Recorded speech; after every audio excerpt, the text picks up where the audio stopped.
గుర్తుపెట్టుకోండి, మిమ్మల్ని పిచ్చిగా ప్రేమించే ఆడవారి ప్రవర్తన ఖచ్చితంగా ఇలానే ఉంటుంది.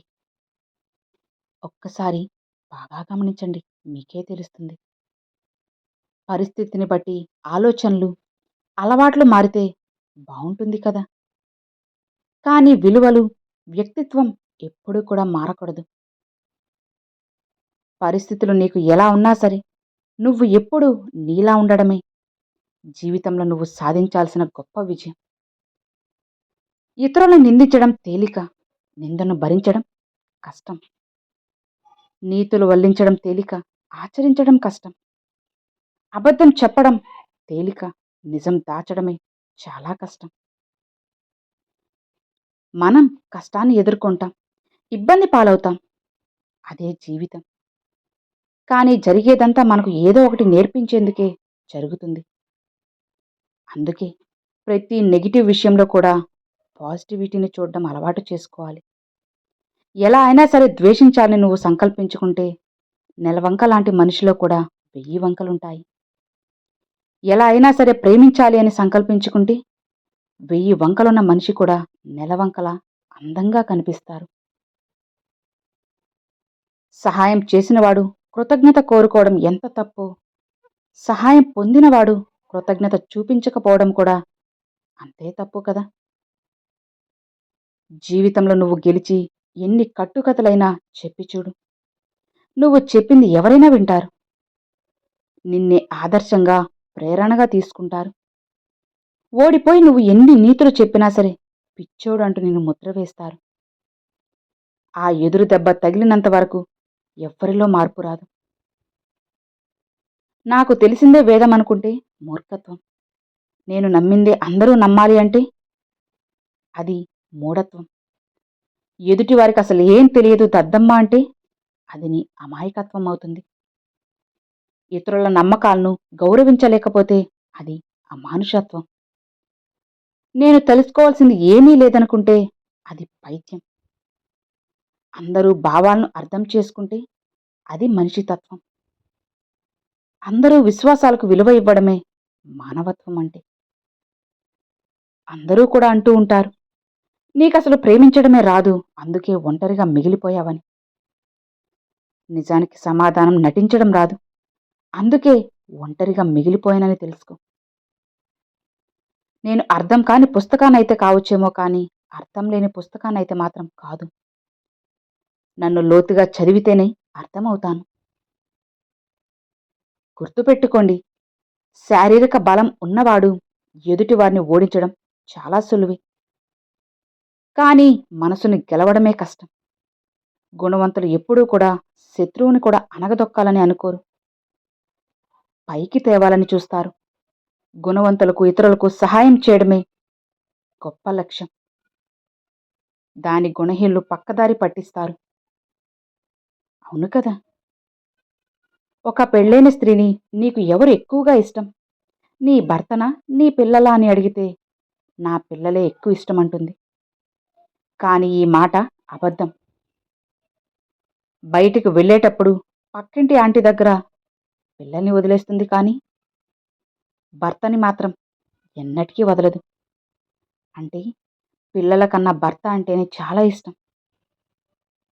ఏదో ఎదురు చూస్తూ సహాయం చేసేవారికి వాళ్ళు ఎదురు చూసింది తిరిగి చేస్తే చాలు సంతోషిస్తారు.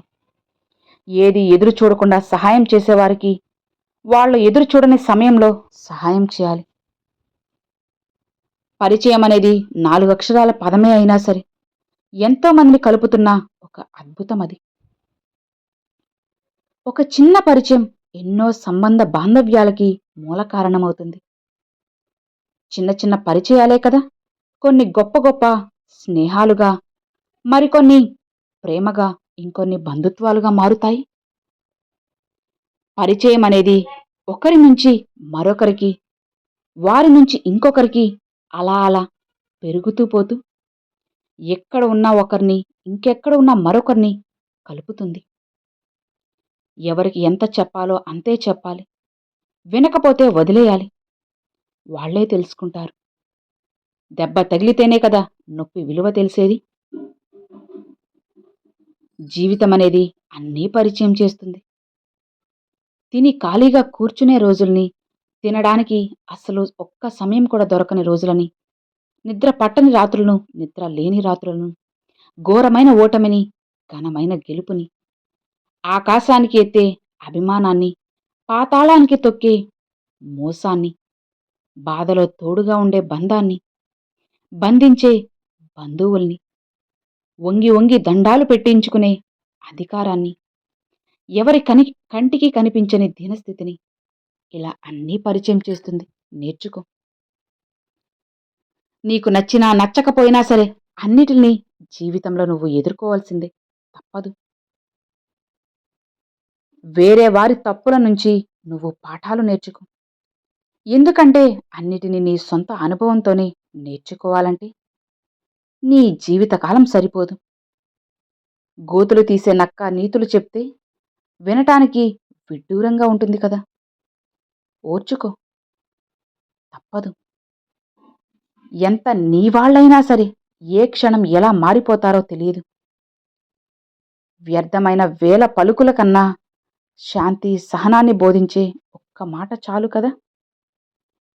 వర్షం అన్ని చోట్ల సమానంగానే పడుతుంది. కానీ ముత్యపు చిప్పల్లో పడ్డ నీరు మాత్రమే ముత్యంగా మారుతుంది.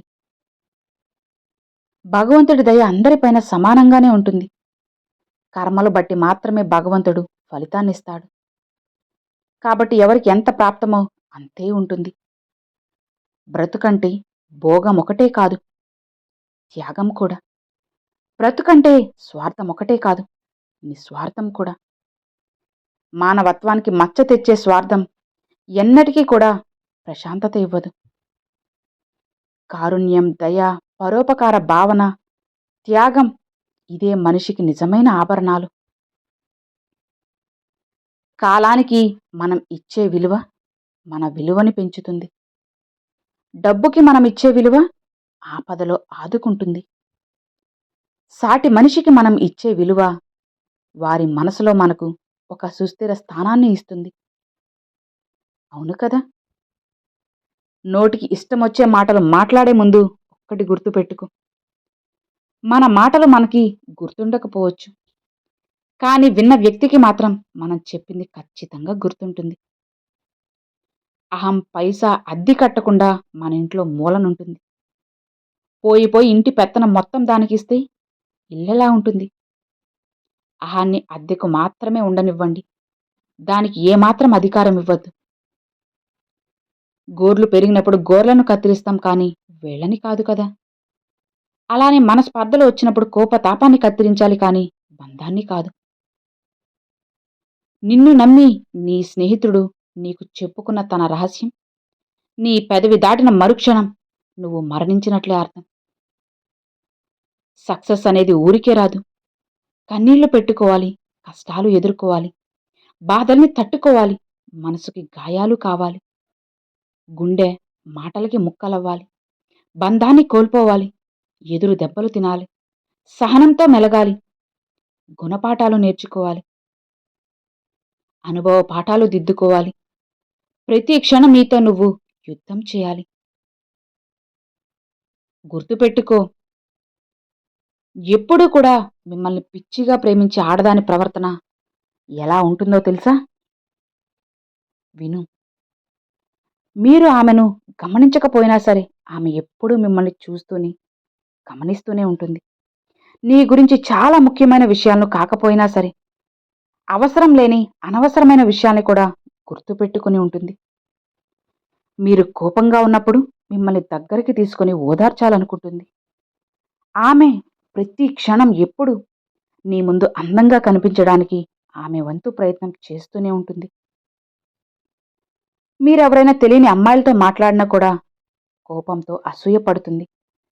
ఆమె మీతో మాత్రమే ఎక్కువ సమయం గడపడానికి తన సమయాన్ని అడ్జస్ట్ చేసుకుంటుంది. ఆమె తన ఫ్రెండ్స్తో మాట్లాడుతున్న ప్రతిసారి మీ గురించే మాట్లాడుతుంది. మీరు అడగకపోయినా సరే ఆమె తన రహస్యాలను, భయాలను, అభిప్రాయాలను మీతో పంచుకుంటుంది. అసలు మీరు ఏం చేస్తున్నారు అవన్నీ ఆమె ముందే తెలుసుకుంటుంది. మిమ్మల్ని తాకడానికి ప్రయత్నిస్తూ ఉంటుంది. ఆమె మీ ముందు తనలో తాను సిగ్గుపడుతూ, నిశ్శబ్దంగా నవ్వుతూ, ఒక పసిపిల్లలా ప్రవర్తిస్తూ ఉంటుంది. అర్థమైంది కదా? Thanks for watching friends.